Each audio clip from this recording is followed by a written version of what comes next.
Muy buenos días para todas y todos. Un saludo especial a los servidores judiciales, a los servidores de distintas entidades que hoy nos acompañan, abogados litigantes, defensores públicos, procuradores, fiscales, autoridades indígenas, operadores de justicia comunitaria, estudiantes de la Facultad de Derecho y a la comunidad en general. Las áreas de trabajo congregan a personas con diferentes características sociales, económicas, religiosas, étnicas y culturales. Son el terreno en el que alrededor del logro común de los objetivos productivos y de servicio surgen dinámicas sociales y relaciones interpersonales. Se constituyen también en el escenario natural en el que las personas construyen interacciones y redes sociales y en el que comúnmente se reproducen modelos culturales caracterizados en algunos casos por actitudes y comportamientos que desconocen y limitan el pleno ejercicio de los derechos de las personas. En condiciones normales, el tiempo promedio que una persona pasa en el trabajo corresponde a la tercera parte del día. Sin embargo, en la actualidad, bajo las circunstancias excepcionales que vivimos, los horarios se han extendido, lo que significa que tendríamos una sobreexposición de las personas trabajadoras a ambientes, en algunos casos, insanos, en los que se presentan modelos de relacionamiento inadecuados para el bienestar personal y social. Esta compleja situación lleva a la imperiosa necesidad de que los nominadores pongamos todo el interés y compromiso en promover espacios laborales que sean fuente de relaciones sociales equilibradas, caracterizadas por el respeto, la dignidad, la igualdad de derechos y el reconocimiento y valoración de la diferencia.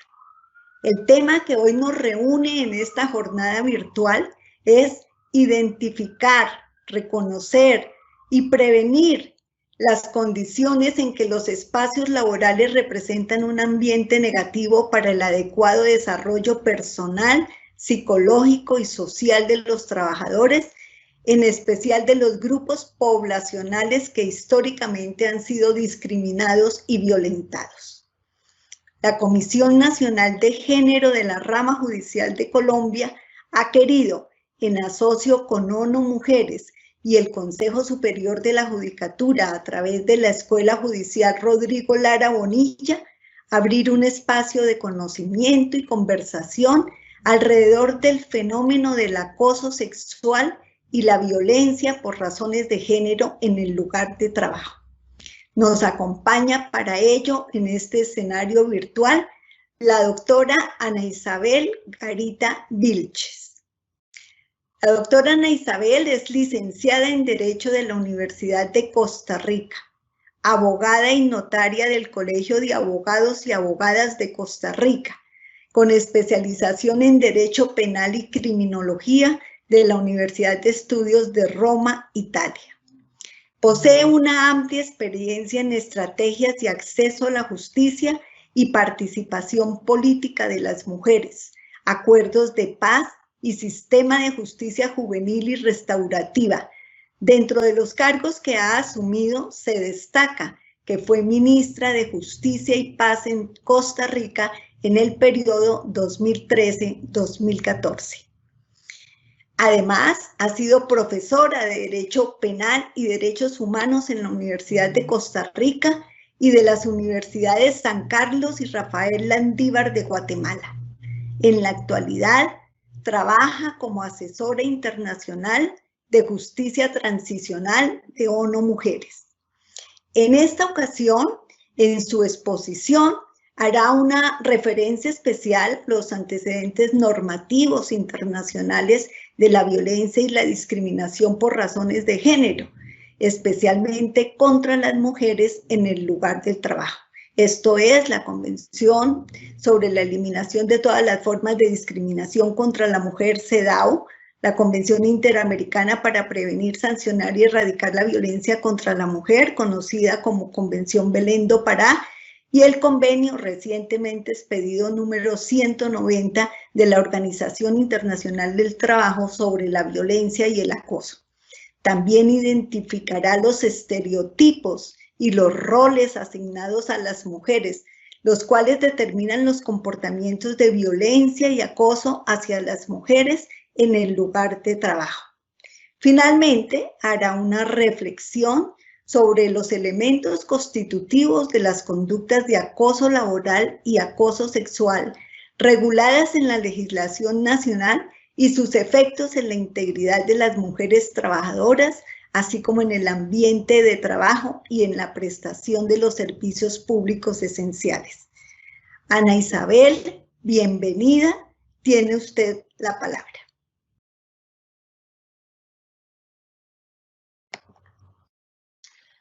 Muy buenos días a todas y a todos. Es un gusto saludarlas desde Heredia, Costa Rica, donde me encuentro realizando el trabajo virtual, dadas las condiciones de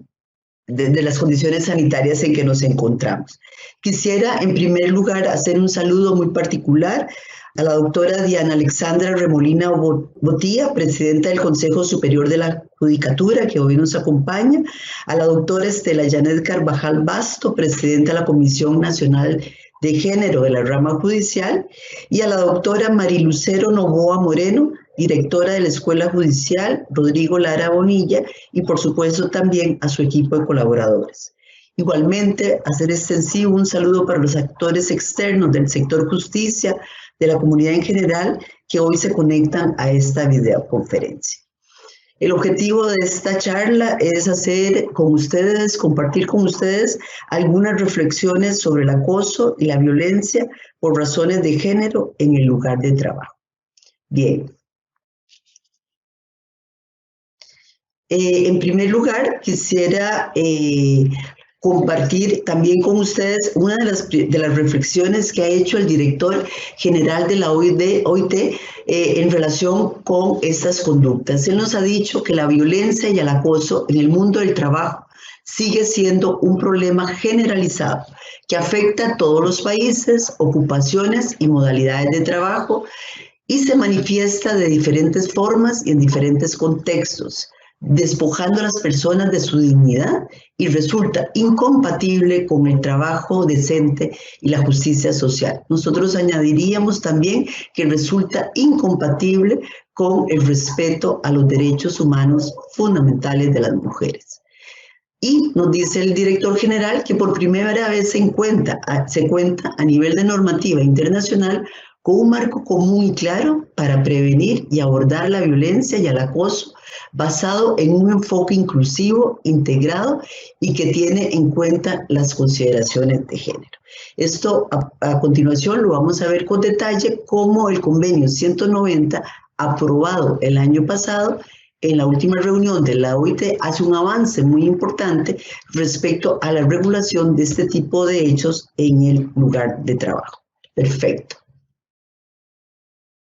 Vamos a ver algunos antecedentes respecto a la normativa internacional y nacional. Con respecto a la Convención sobre la eliminación de todas las formas de discriminación contra la mujer, la CEDAW, tenemos que recordar que este es el primer instrumento internacional que se refiere a los derechos de las mujeres de una manera integral en todas sus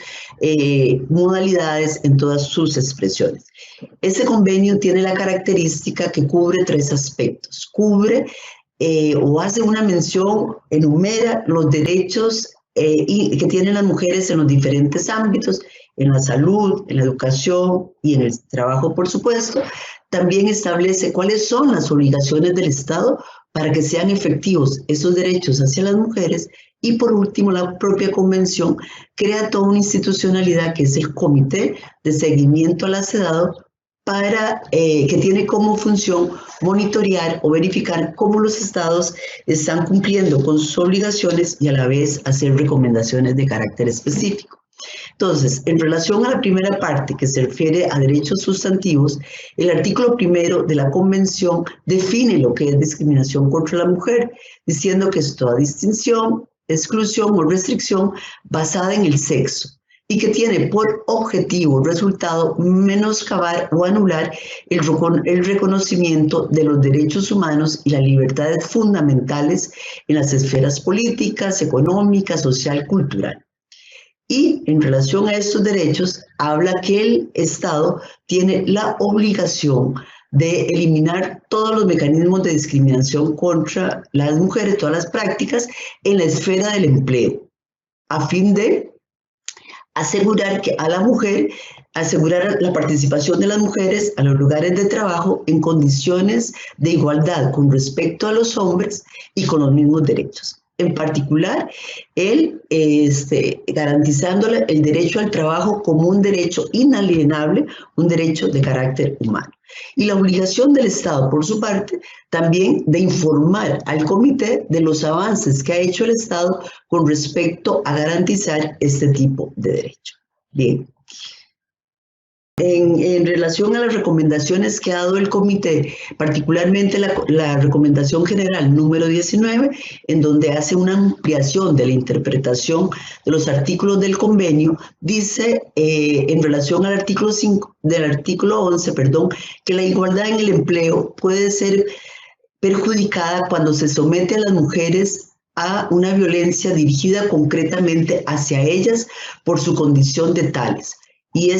un ejemplo de esa condición de violencia o esas conductas de violencia es precisamente el hostigamiento sexual en el lugar del trabajo. El hostigamiento sexual es una conducta de tono sexual que puede ser desde contactos físicos, insinuaciones, observaciones de tipo sexual, exhibición de pornografía, exigencias sexuales, ya sean verbales o de hecho, que son humillantes y que pueden constituir un problema para la salud y la seguridad de las mujeres. Y en el caso del acoso sexual en el lugar del trabajo, también tiene un efecto en las economías y en el acceso a las mujeres a recursos de carácter financiero. Esta es discriminatoria además cuando las mujeres tienen motivos para creer o para pensar que su negativa a acceder a estas solicitudes de carácter sexual que se le hacen puede traer consigo problemas en relación con su trabajo, incluso en relación con la posible contratación futura o en relación con el ascenso o cuando se crean un ambiente hostil con respecto a esto. Y por tanto, la recomendación de la CEDAW, del comité, es adoptar las medidas apropiadas y eficaces para combatir todo tipo de violencia basada en el sexo y ejercida mediante actos públicos o privados. Aquí es muy importante que tengamos en cuenta que estas son conductas no deseadas por las mujeres y que producen un daño muy particular sobre sus vidas, sobre sus entornos, sobre la institucionalidad y sobre la prestación del servicio que se da. Y bueno, como dijimos anteriormente, incluir en los informes los datos que sobre estos avances están haciendo los estados a manera de prevenir este tipo de violencia o estos tipos de abuso. Bien. Por otra parte, tenemos la Convención Interamericana para prevenir, sancionar y erradicar la violencia contra la mujer, que es la Convención de Belém do Pará, en donde se define la violencia contra la mujer como cualquier acción o conducta basada en su género que cause muerte, daño o sufrimiento físico, sexual o psicológico a la mujer, tanto en el ámbito público como en el privado.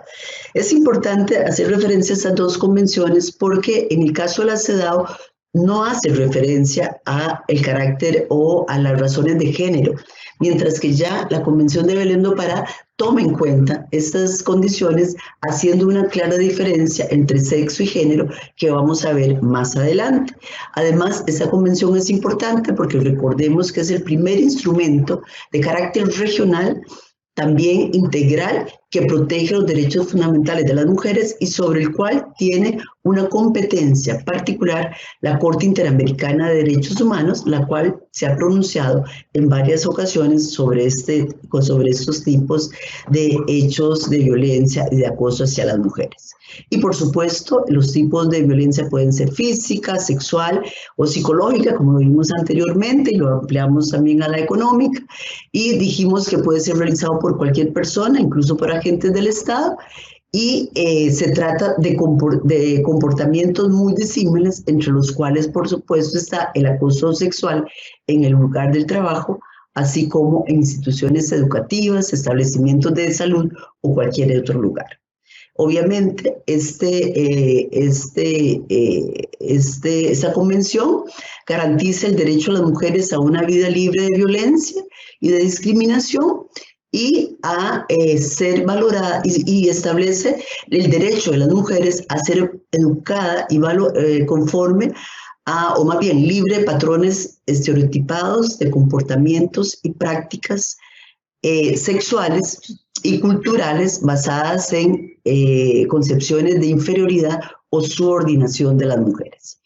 Y aquí esto es una cuestión bastante importante porque obliga a los estados a fomentar la educación y la capacitación del personal de la Administración de Justicia, policial y demás funcionarios encargados de la aplicación de la ley,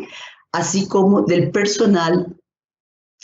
a cargo de la aplicación de las políticas públicas, de la sanción y la eliminación de la violencia contra la mujer. Es decir, si en la CEDAW nos decían que tenemos que educar a la mujer libre de estereotipos, en la Belén do Pará nos estaban diciendo que hay una obligación del Estado de capacitar, formar y sensibilizar a los funcionarios para que asuman las dimensiones de lo que significa la violencia y el abuso y el acoso en el lugar del trabajo. Bien. Por último, quería hacer una mención al convenio 190 de la OIT, del cual hablábamos con anterioridad, porque como dije, este convenio fue aprobado en la última reunión de la OIT y hasta ahora solo 2 países lo han ratificado, que son Uruguay y Fiji, y entraría en vigencia dentro de unos 12 meses aproximadamente. Y es después, miren ustedes, después de 189 convenciones de la OIT, es la primera que hace una referencia específica a la violencia y al acoso en el mundo del trabajo y especialmente hace una referencia a la violencia y al acoso por razón de género. En respecto a la violencia, al acoso en el mundo del trabajo, lo designa como un conjunto de comportamientos y prácticas inaceptables o de amenazas de tales comportamientos y prácticas, ya sea que se manifieste una sola vez o de manera repetida y que tengan por objeto que causen o sean susceptibles de causar un daño físico, psicológico, sexual o económico e incluye la violencia y el acoso por razón de género. Aquí solamente quisiera señalar y llamar la atención sobre el concepto de que pueden ser prácticas que se refieran o que se manifiesten una sola vez o que sean de manera repetitiva, puesto que algunas legislaciones han retomado este concepto para identificar estas conductas dentro de las instituciones. Y un tema importante es que se entiende por violencia, acoso por razón de género, aquellas que van dirigidos contra las personas por razón de su sexo o género, o que afectan de manera desproporcionadas a personas de un sexo o género determinado e incluye el acoso sexual. Eso también para las personas que investigan, para las personas que responsables de la aplicación de políticas de erradicación de este tipo de violencias, es muy importante tener en cuenta los efectos diferenciados que tiene la violencia y el acoso en el mundo del trabajo, ya sea de carácter laboral o de carácter sexual, en las mujeres o en las personas LGTBI o en las personas de ciertas condiciones étnicas o de edad, etcétera, tienen efectos diferenciados con respecto normalmente a los hombres y por eso su regulación y por eso su tratamiento debe ser de especial atención. ¿Okay? Entonces sí es muy importante que tengamos en cuenta las razones en lo que significa el estereotipo de género, porque eso es lo que está a la base de estas conductas y esos comportamientos de discriminación, de violencia, de acoso que se dan en el lugar de trabajo. Se dan, como dijimos anteriormente, en diferentes espacios públicos y privados, pero hoy nos ocupa directamente aquellos que se realizan en el lugar de trabajo. Y ya la Corte Interamericana de Derechos Humanos nos dijo que el estereotipo de género es aquella preconcepción de atributos o de características poseídas o papeles que son o deberían ser ejecutados por hombres y mujeres respectivamente. La creación y uso de estereotipos se convierte en una de las causas y consecuencias de violencia de género en contra de la mujer. Tenemos que recordar que los estereotipos se construyen en una sociedad y en un momento histórico determinado y obviamente construyen los elementos básicos para las relaciones sociales. Por otra parte, la Corte de Constitucionalidad de Colombia nos ha dicho que la expresión estereotipo suele usarse para hacer referencia a una idea aceptada comúnmente por un grupo o sociedad con carácter inmutable, una forma de decir las cosas que se toma por supuesta como algo dado. Bien, y eso precisamente es la dificultad de superar los estereotipos porque se constituyen y se mantienen en la sociedad por periodos de tiempo muchísimo más largos de lo previsto. Por otra parte, entonces, consideramos que es importante hacer las distinciones entre sexo, género, identidad de género y cómo eso construye roles y construye estereotipos. El sexo es una etiqueta que todos sabemos está basada en los genes, en las hormonas, es la parte del cuerpo con las que se nace, es un término meramente biológico, el cual se incluye desde el certificado de nacimiento y describe el cuerpo como femenino o masculino. Sin embargo, tenemos hombres y mujeres y se le ha asignado a cada uno de los sexos características diferentes y posicionamientos y sobre todo ejercicios de poder absolutamente diferenciados. Sabemos con mucha claridad que quienes ejercen el poder desde un concepto androcéntrico y patriarcal de la sociedad son los hombres frente, como decíamos anteriormente, a una posición más de tutela, de sumisión y de protección hacia las mujeres consideradas por el hecho de ser mujeres como inferiores. Y sobre todo, esta distinción es importante porque es la que genera o la que explica la división sexual del trabajo. En la medida en que nuestra función de reproducción nos consigna a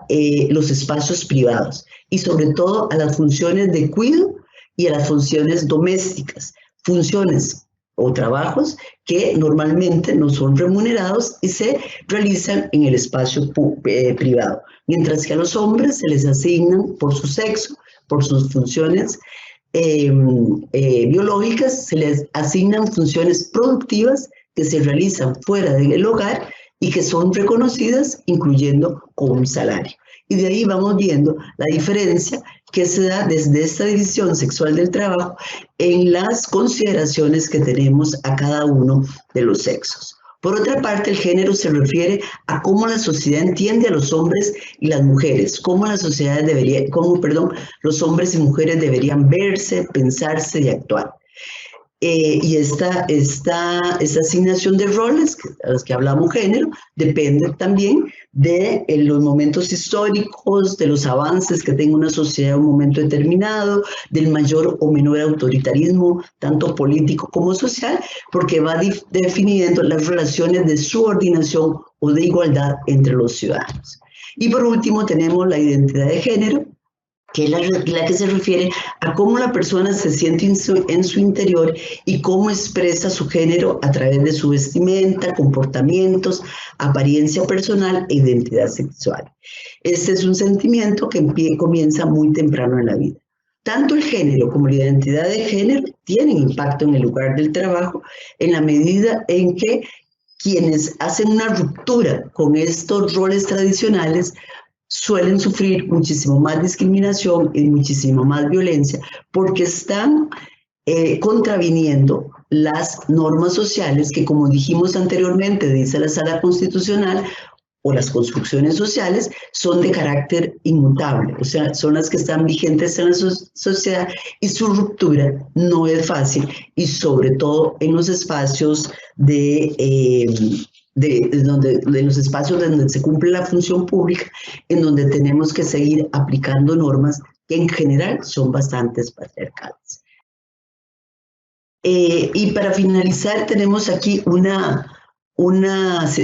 reflexión de la sentencia de la Corte de Constitucionalidad del 2017 que nos dice que asignar estereotipos hace parte de la naturaleza humana. Es la forma en que categorizamos a las personas con frecuencia inconscientemente en grupos o tipos particulares, en parte para simplificar el mundo que nos rodea. Es el proceso de atribuirle a un individuo características o roles únicamente en razón de su aparente membresía a un grupo particular. La asignación de estereotipos produce generalizaciones o preconcepciones concernientes a los atributos, características o roles de quienes son miembros de un grupo social particular, lo que significa que se hace innecesario considerar las habilidades, necesidades, deseos y circunstancias individuales de cada miembro. Y esto es realmente importante porque en el caso de las mujeres, como vimos anteriormente, por nuestro rol reproductivo, por nuestro rol de trabajo en el hogar, de no reconocimiento de las labores que hacemos, esto también se reproduce cuando salimos a trabajar a los espacios públicos y se nos vuelven a asignar esos roles, esas conductas, y eso es lo que permite que normalmente los hombres, o quien ejerce el poder en un momento determinado, se sientan con la autorización social y con la autorización cultural para realizar conductas de acoso y de violencia hacia las mujeres en el lugar del trabajo. Bien. Vamos a hacer una referencia muy rápida a algunos datos estadísticos que nos demuestran realmente cómo estos roles, estos estereotipos se reproducen en el lugar del trabajo. Vamos a comenzar diciendo que las mujeres, en primer lugar, tienen una menor participación en el mundo del trabajo. Y esto porque seguimos realizando las funciones de cuidado y de domésticas en nuestras casas. Por ejemplo, según la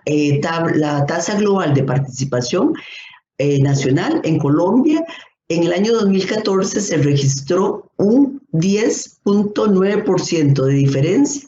entre la tasa ocupacional de hombres y mujeres. Es decir, las mujeres solo el 54% de las mujeres estaban ocupadas, mientras que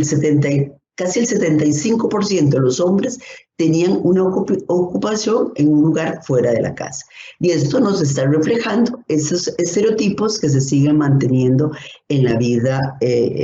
laboral. Y como dijo muy bien anteriormente la doctora Yanet Carvajal, es muy probable que en este momento de crisis sanitaria, de pandemia del COVID, estas estadísticas lamentablemente hayan aumentado en detrimento de las posibilidades de la mujer de contar con ocupaciones permanentes y remuneradas. Por otra parte, un asunto muy importante es aún aquellas mujeres que pueden acceder al mundo del trabajo siguen realizando funciones y trabajos que están vinculados normalmente a su roles de cuidado. Por ejemplo, vemos que en el 2016 la mayor ocupación de las mujeres, el 40%, lo hacían en relación a el trabajo, al trabajo informal. ¿Eso qué significa? Que las mujeres van a tener doble jornada de trabajo, tanto en su casa como fuera de su casa. Por otra parte, las ocupaciones que más ocupan las mujeres son aquellas referidas a los hoteles, a los restaurantes, perdón, a a todas aquellas que significan una prestación de un servicio y también lo que tiene que ver con prestaciones comunitarias o sociales. Y otro dato sumamente interesante de lo que hablábamos anteriormente de la división sexual del trabajo es que los hombres y las mujeres destinan un tiempo diferente al trabajo en la casa. Según la encuesta de estudio del trabajo no remunerado, en el caso de Colombia, los hombres destinan 10 horas menos de su tiempo al trabajo no remunerado, o sea, el trabajo doméstico, el trabajo de cuidado, lo que va en detrimento por supuesto, de las posibilidades de las mujeres de formarse, de participar activamente en el mundo laboral. Ahora vamos a hacer una referencia, teniendo estos datos de carácter general, una referencia básica a la normativa nacional, sobre todo a la colombiana, de cómo se ha venido regulando en el país las dos prácticas que se reconocen como una violencia específica contra las mujeres en el trabajo, que son el acoso laboral y el acoso sexual. En el caso del acoso laboral, se considera, conforme a la Ley 1010 del 2006, toda conducta persistente y demostrable ejercida sobre un empleado trabajador por parte de un empleador, un jefe o superior jerárquico inmediato o mediato, un compañero de trabajo, un subalterno, encaminada a infundir miedo, intimidación, terror y angustia, o a causar perjuicio laboral, generar desmotivación en el trabajo, o inducir a la renuncia del mismo. Esto realmente es importante porque incluye elementos tales como que no se requiere de una posición de jerarquía o de superioridad para que pueda constituirse el acoso laboral. Este puede ser hasta de un compañero o de un subalterno que pueden realizar este tipo de actos y que además lo más importante es que están dirigidos a causar terror, a causar miedo, a causar angustia y sobre todo inestabilidad en el lugar de trabajo, ¿verdad? Y en el caso de la legislación de Colombia se dan un listado de conductas que pueden constituir acoso laboral, pero sin embargo deja abierta la posibilidad de que se puedan considerar otras conductas dependiendo de su gravedad y de su intensidad, y sobre todo de estos efectos diferenciados que tienen en las mujeres las consecuencias del acoso laboral. También es muy importante que no se requiere que sea repetida la conducta, sino que puede ser una sola conducta que cause realmente un daño que sea probado y que cause efectos en la vida de las personas e incluso en el propio ambiente del mundo del trabajo. Bien. Por otra parte, el acoso sexual es aquel que se realiza en beneficio de la persona o de un tercero y valiéndose de su superioridad manifiesta o incluso de relaciones de autoridad de poder que tienen que ver con la edad, con el sexo, con la posición laboral, social, familiar o económica, y que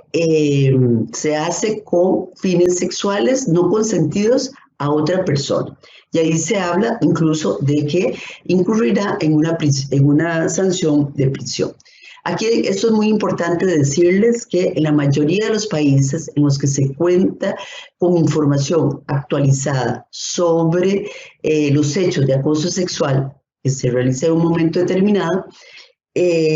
más del 90% de esas conductas se realizan contra mujeres. Y sobre todo contra mujeres que inician muchas veces sus carreras profesionales, pero también se han hecho investigaciones y también se dan casos de mujeres que han realizado largas carreras profesionales, pero que pretenden ascender a puestos de dirección, a puestos de gestión pública superiores y que sin embargo se les frena su carrera, lo que hemos llamado en estos ámbitos los techos de cristal, es decir, donde en un momento determinado no podemos pasar porque hay evaluaciones negativas con respecto a nuestra disponibilidad laboral, a nuestras capacidades y habilidades, y esto es parte de lo que podría ser, bueno, lo que les hablaba más de un acoso sexual, pero también acoso laboral, perdón, pero también se podría sufrir en este proceso, en este momento de la vida laboral, acoso sexual. Ahora, ¿cuáles son los bienes jurídicos protegidos? Muy rápidamente voy a decir esto, porque la legislación colombiana lo tiene muy bien establecido. Y entonces tenemos aquí que el acoso laboral atenta contra la dignidad humana, contra la libertad, contra la intimidad, con la salud física y emocional, con el derecho a un trabajo en condiciones dignas y justas, con la armonía entre quienes comparten el mismo ambiente laboral, y atenta contra la buena imagen institucional, así como con la calidad del servicio público prestado. Y llamar la atención que en estas conductas se hace realmente, hay una afectación directa a la salud psicosocial de las personas, que muchas veces terminan en depresiones, enfermedades, y en algunos casos se han verificado situaciones de tentativas de suicidio y suicidio ante la desesperación de las mujeres de sentirse acosadas permanentemente. Y el acoso sexual, ¿cuáles son los bienes jurídicos que se tutelan? La libertad sexual, la dignidad humana, la integridad personal, la intimidad, nuevamente la salud física y emocional, la salud sexual y reproductiva, la armonía entre quienes comparten el mismo ambiente laboral, la buena imagen institucional y la calidad del servicio público. Tenemos que recordar que en ambos casos un bien jurídico fundamental es garantizar el derecho al acceso a un trabajo decente y a un trabajo justo. En este sentido, cuando se dan estas conductas, no se está cumpliendo con esas posibilidades de realizar trabajo decente y sobre todo se están violentando derechos humanos, los derechos humanos de las mujeres. Las conductas, como dije anteriormente, tenemos conductas en la legislación colombiana sumamente descriptivas de lo que podría ser acoso o hostigamiento sexual. Bien, no se las voy a leer porque pueden ser de carácter físico, pueden ser de carácter verbal, como expresiones injuriosas, ultrajantes, palabras soeces o con alusión a la raza, el género, el origen, etc. Y que producen este daño en las personas que las reciben, pero también hay que reconocer, y sobre todo cuando estamos llevando casos de investigación, y para efectos de la prueba, que también puede haber acoso laboral a través de conductas no verbales, como son anónimos, mensajes virtuales, que ahora están más de moda, ¿verdad? Con contenido injurioso, ofensivo o intimidatorio, y que someten a las personas a una situación de aislamiento laboral y sexual. En el caso del acoso sexual, estas conductas pueden ser físicas, como dijimos anteriormente, verbales y no verbales también. Estas nuevamente son de difícil comprobación. Después vamos a hacer una reflexión sobre el sistema probatorio y vamos a ver que algunas de estas hay serias dificultades para contar con elementos probatorios, porque se trata de gestos, por ejemplo, de connotación sexual, de presentación de objetos, de silbidos, de una serie de expresiones que no necesariamente son verbales, pero que intimidan a las mujeres porque saben que es una agresión a su intimidad sexual. Por otra parte, lo dijimos con anterioridad, las personas que pueden cometer el acoso es el superior jerárquico, las personas vinculadas al superior jerárquico o al lugar de trabajo, y los trabajadores, ya sea esos con jerarquía superior, igual o inferior. El artículo 5 del convenio 190 amplía esta categoría a una cantidad mayor de personas que pueden cometer acoso. Es decir, son todas aquellas que de una u otra manera están relacionadas con el mundo del trabajo, aunque no tengan ninguna relación laboral con la institución o con la empresa. Y por tanto, esta ampliación le da un sentido de mayor protección, sobre todo a las mujeres que son víctimas de este tipo de conductas. Luego, los lugares donde puede ocurrir el acoso es, por supuesto, en el lugar del trabajo, inclusive en lugares públicos o privados, lugares donde se descansa, donde se come, o en las instalaciones sanitarias, en los desplazamientos, viajes o eventos o actividades, también comunicaciones relacionadas con el trabajo, por ejemplo, lo que ya dijimos, uso de tecnologías de la información, en los alojamientos proporcionados por el empleador y en las trayectorias entre el domicilio y el trabajo. Esto es muy importante porque en la medida en que estas conductas se realicen lejos del lugar del trabajo, la prueba se hace más difícil para la víctima conseguirla, porque contamos con menos testigos, contamos con menos elementos o con menos posibilidades de establecer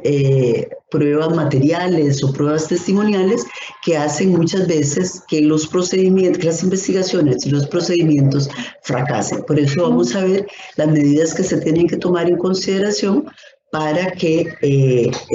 el procedimiento sea lo más eficiente y eficaz posible. Entonces aquí tenemos precisamente lo que se debe hacer con la protección a la denunciante o a la persona que ha sufrido el acoso o que ha sufrido la violencia en el lugar del trabajo, ya sea el acoso sexual o el acoso laboral. Bien, en primer lugar tenemos que tener bien claro que la autoridad administrativa, laboral, penal, o constitucional, en el caso o la competencia que tenga conocimiento de este tipo de actividades, tiene que tener claro el derecho a las mujeres a tener acceso a la justicia, a tener acceso a la verdad, a tener acceso incluso a una reparación. Es decir, esto es un derecho que está consagrado en la normativa internacional, pero también en las leyes nacionales. El derecho a la igualdad y al principio de no discriminación. Durante el procedimiento y la investigación se deben cumplir con los principios del debido proceso. Por supuesto, la persona denunciada tiene derecho a tener una defensa, el derecho a ser oído, etc. Pero también la víctima tiene a la víctima tiene que aplicársele el principio de la debida diligencia. ¿Eso qué significa? Que tiene que hacerse una justicia de manera inmediata, en plazos razonables y además ser propositivo. En el caso de este tipo de conductas que se dan en el lugar de trabajo, la inmediatez, la celeridad es un principio fundamental que garantiza el debido proceso. Igual que la independencia y la imparcialidad de las autoridades que investigan, sobre todo porque en algunos casos, sobre todo cuando esta es una falta y se establece una sanción de carácter disciplinario, que debe ser la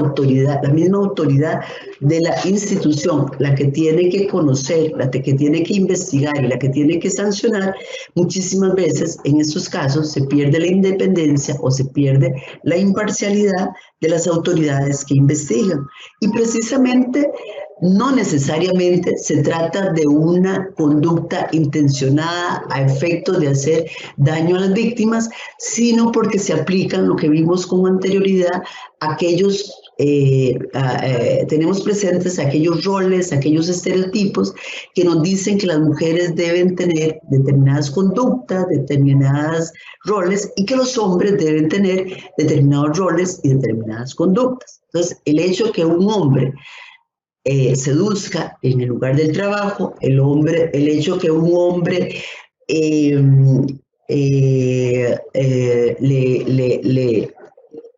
le dirija palabras con contenido sexual, palabras de contenido autoritario, eso se ve como parte del rol de los hombres que deben jugar, como parte de su autoridad, como parte de su supremacía frente a las mujeres. Por tanto, las personas o los funcionarios que investigan ese tipo de acciones tienen que tener muy claras las construcciones sociales y las construcciones culturales que condicionan la realización de este tipo de conductas. Y repito, no es necesariamente eso producto de una intencionalidad directa de dañar a una persona, sino porque se consideran que son conductas naturales, totalmente normalizadas y que así, así son aceptadas por la sociedad. Luego se debe garantizar, por supuesto, también la participación efectiva de las víctimas, de tal manera que éstas tienen que contar con una asesoría jurídica durante el proceso, de tal manera que sepan cuáles son sus derechos, cómo participar y con un apoyo psicosocial. En ese sentido es muy importante el derecho que ellas tienen a decidir la no confrontación con el agresor, de tal manera de evitar situaciones de estigmatización y revictimización, evitar cualquier referencia a su vida personal, tanto antes como después de la realización de estos hechos. Normalmente se pretende decir, es que ella se ha divorciado 2 veces, ella sale en las noches, etcétera, tratando de descalificarla a partir de su vida personal. Luego, una de las cosas muy importantes es que tenemos que tener en consideración durante la investigación y durante el procedimiento las limitaciones que tienen las mujeres para no otorgar el consentimiento en ambientes hostiles y amenazantes. Es decir, si esta es una actitud repetitiva o una actitud que me hace un daño tremendo y que estoy siendo amenazada con perder el trabajo, con no ser ascendida, con ser descalificada en el trabajo, ante un ambiente de esta naturaleza, las mujeres muchísimas veces que requieren trabajar, que tienen derecho a tener una estabilidad laboral, no denuncian en la oportunidad correspondiente, en la oportunidad que debe ser, ni visibilizan ese tipo de hechos por temor, por la amenaza de que pueda ser despedida, ya sea por ser víctima de acoso laboral o de acoso sexual. Y bueno, por supuesto, el respeto a la intimidad. La legislación colombiana es muy clara en decir que las audiencias y todo el proceso se debe hacer con absoluto respeto a la persona, a las personas, se debe de evitar los nombres, publicitar las audiencias, etcétera, porque eso es parte del respeto a la intimidad. Con respecto a la prueba, vamos a ver inmediatamente que en este caso, cuando se trata de este tipo de hechos, como muy bien dice la sentencia de la Corte de Constitucionalidad, aunque como se trata en este caso, estamos hablando de actos discriminatorios,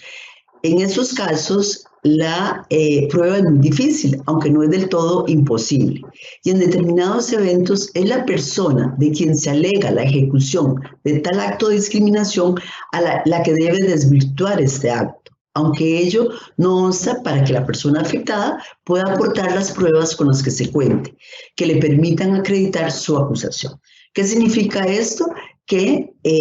no es la víctima, no es la persona agredida la que tiene que aportar efectivamente la prueba de lo sucedido, sino el agresor, el que tiene que aportar elementos que desacrediten la existencia de un hecho de esta naturaleza. Y aquí yo creo que es importante hacer una reflexión sobre la prueba material, sobre la prueba documental, sobre la prueba testimonial y también sobre la prueba indiciaria. Como dijimos en anterioridad, estas son situaciones muy difíciles de probar que definitivamente el juzgador o los investigadores podrían deducir la existencia de este acoso laboral o sexual a partir de los comportamientos de la salud psíquica y física de las víctimas, a partir de los ambientes de hostilidad, a partir de las actitudes del sujeto perpetrador, de tal manera que puedan llegar a la conclusión de que efectivamente en este ambiente hostil, en este ambiente violento de trabajo, las mujeres o las personas LGTBI o las personas indígenas, etcétera, sufren unas acciones de acoso, de violencia en el lugar de trabajo. Es decir, tener en el radar que no necesariamente siempre estamos hablando de una prueba física, de una prueba material, de una prueba testimonial, sino que tenemos que abrir el espacio a otro tipo de conclusiones, de otro tipo de indicios que nos lleven a las mismas conclusiones. Y eso también es importante porque igual que la persona agredida está sometida a una amenaza, si está sometida a un ambiente hostil y de hostigamiento, también los testigos. O sea, también los testigos se ven, aquellas personas que pudieron constatar que los hechos se han realizado o el hecho se ha realizado, también están en esta situación y ellos mismos pueden verse sujetos a una situación de despido o de algún tipo de represalia por el empleador si acompañan a la víctima como testigos en los casos concretos. Bien. Bueno, y ya para ir finalizando, decirles que, como dijimos al principio, estos hechos de acoso y de violencia en el lugar de trabajo, ya sean de carácter laboral o de carácter sexual, dijimos que afectan a las personas, a las víctimas, en este caso a las mujeres, a las personas LGBTI, a las indígenas, a los sujetos con especial vulnerabilidad, afectando su vida personal, su salud, etc. Dijimos que también se afecta un ambiente de trabajo, digamos, al prestigio que tiene la institución o tiene la empresa cuando se dice en un lugar determinado el jerarca realiza acciones de acoso laboral o acoso sexual, etcétera. Afecta sobre todo, muy particularmente en el caso de la Administración de Justicia, afecta la prestación del servicio público de la justicia. Y esto yo creo que es una reflexión que tenemos que hacer importante en la medida en que tiene impactos en la ciudadanía y impactos en la confianza y la credibilidad que esta ciudadanía tiene sobre la Administración de Justicia. Bien, precisamente sobre este tema y muy brevemente decirles que la Corte Interamericana de Derechos Humanos reiteradamente nos ha dicho que nos ha hablado de la importancia de que los operadores de justicia tengan claro sean conscientes no solo del tema de las normas, sino también el tema de la construcción de estereotipos. Y así, en el caso González y otras, que es el caso del campo algodonero, nos ha dicho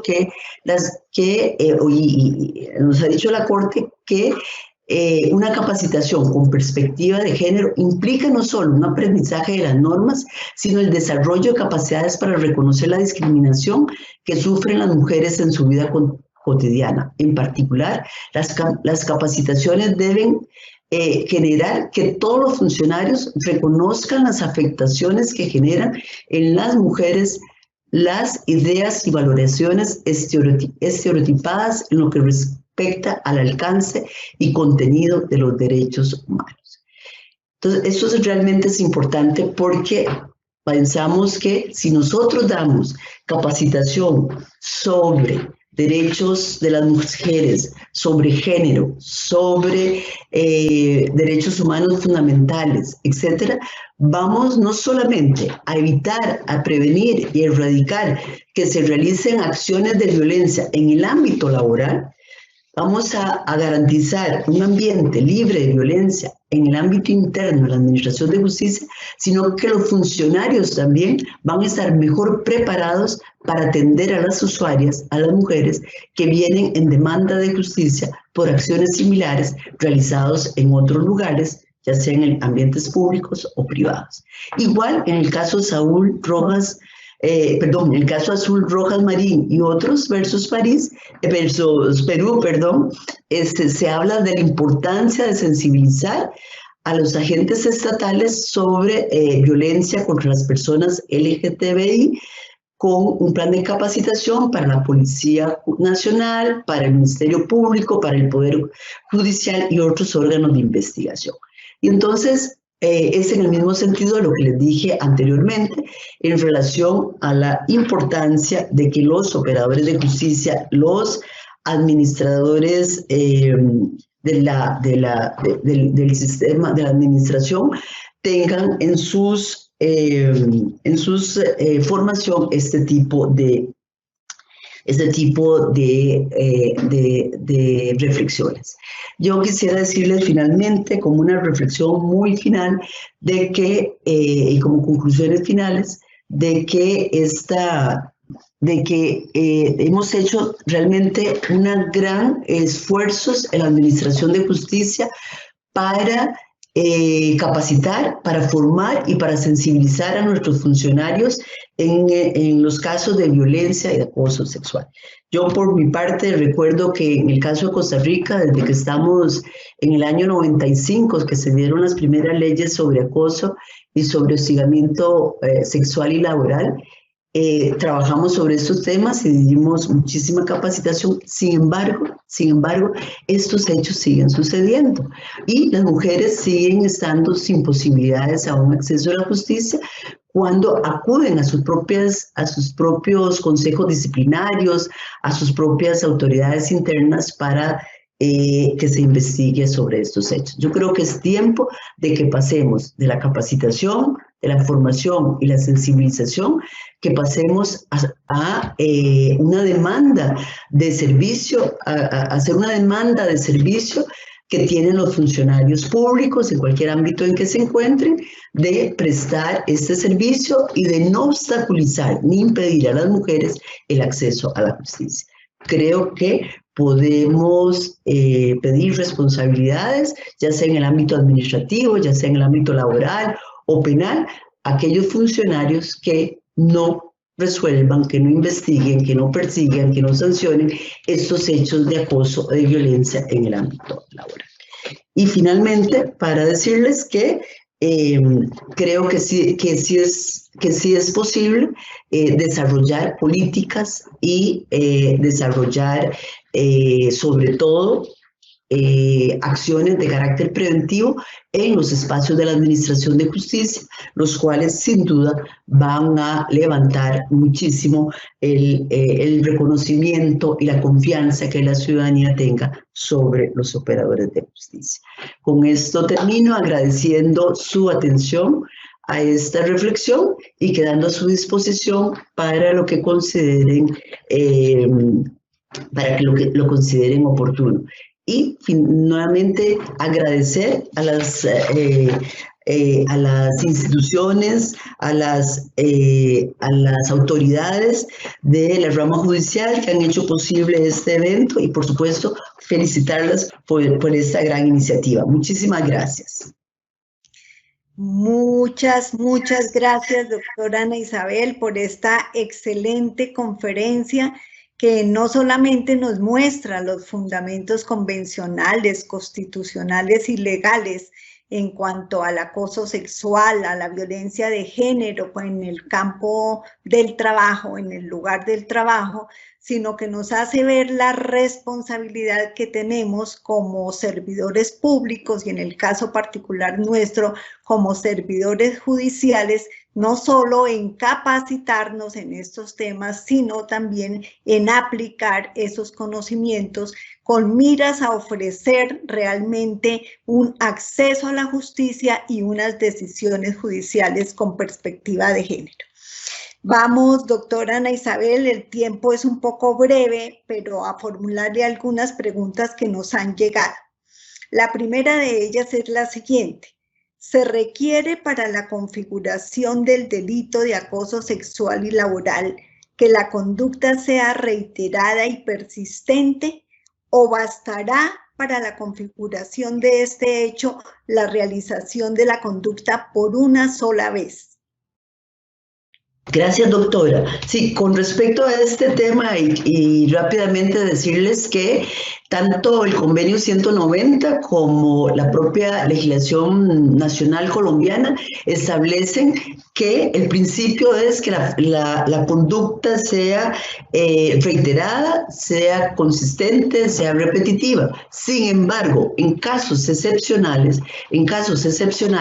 y considerando la afectación directa que tiene esa conducta sobre la vida de las víctimas, sí se acepta con una valoración que hace la propia autoridad disciplinaria o la propia autoridad judicial, sí se acepta que la conducta pueda ser una sola vez, que no haya sido de carácter repetitivo, pero que sus efectos y sobre todo sus efectos diferenciados en el caso de las mujeres ameritan que sea investigada y sancionada.